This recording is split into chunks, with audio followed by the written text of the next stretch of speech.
एक महाराजा थे, उन्होंने एक सुंदर सा एक मंदिर बनवाया था और उसमें एक पुजारी को भी रखा था। और एक परंपरा चली कि रोज़ मंदिर में राजा जी जाएंगे, दर्शन करेंगे और पुजारी पूजा करेगा और वहाँ से जो फूल निकलेगा, माला रहेगा, महाराज जी को पहनाएगा, राजा जी को पहनाएगा।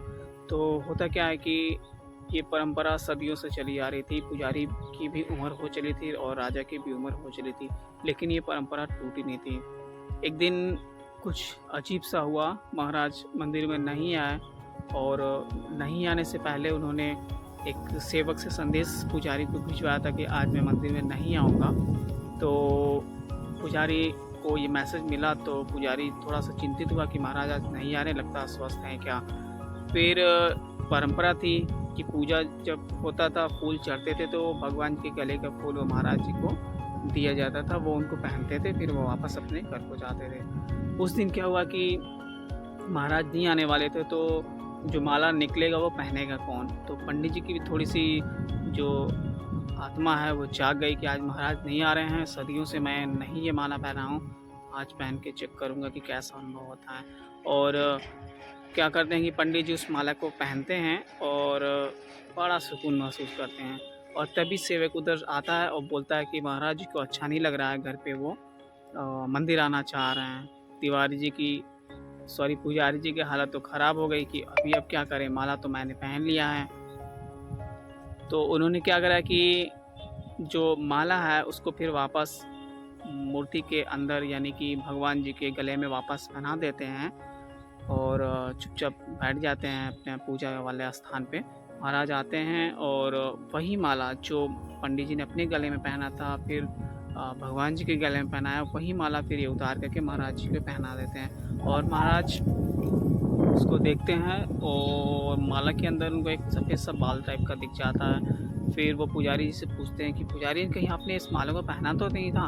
तो पुजारी ने कहा कि नहीं, मैं इस माला को पहना नहीं हूँ, ये भगवान जी के बाल हैं। तो उन्होंने कहा कि पुजारी जी आप झूठ तो नहीं बोल रहे ना। तो उन्होंने कहा कि नहीं, मैं झूठ नहीं बोला, मैं सच बोल रहा हूँ। तो उन्होंने कहा कि ठीक है, यदि ऐसा है तो मैं कल जब आप मंदिर या मूर्ति का जो स्नान वगैरह आप करेंगे उस समय मैं रहूँगा और देखूँगा कि मूर्ति का बाल काला है या सफ़ेद, और फिर उस समय मैं आपको सज़ा ज़रूर दूँगा, निश्चित तौर पे मृत्युदंड, क्योंकि आप झूठ बोल रहे हो, आप मंदिर की पूजा रहे हो, इसकी वजह से। तो पुजारी ने कहा ठीक है।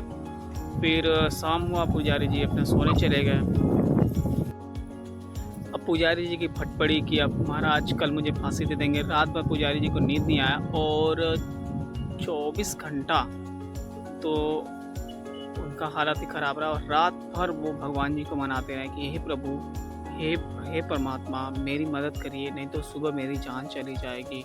मैंने आपका बरसों से सेवा करा है। और सुबह होता है, महाराज आते हैं और मूर्ति के पास जाते हैं, स्नान उस समय पंडित जी करा रहे होते हैं। पूरा बाल सफ़ेद था। महाराज को फिर भी भरोसा नहीं हुआ, उनको थोड़ा सा गुस्सा आया कि हो सकता है कि ये पंडित जी ने फिर कुछ न कुछ धूर्तबाजी या कलाकारी ज़रूर करी होगी। तो उन्होंने मंदिर का जो मूर्ति है उस पर जो सफ़ेद रंग का बाल लगा हुआ था उसको उखाड़ा, और जैसे उन्होंने उस बाल को उखाड़ा ना, ढेर सारा खून गर गर गर गर बहना शुरू हो गया। फिर तब जाके महाराज को होश आया और वो नतमस्तक होके मंदिर के नीचे मूर्ति के पास लगे गिड़ाए कि प्रभु क्षमा करिए, गलती मुझसे हो गई। उन्होंने भगवान जी एक आवाज़ आती है, बोलते हैं कि तुमने मेरे ऊपर भरोसा नहीं किया, मात्र एक पत्थर की मूर्ति ही तुमने माना था, लेकिन इस पुजारी ने मुझे भगवान माना था और जी भर के अच्छे से मेरा ख्याल रखा था।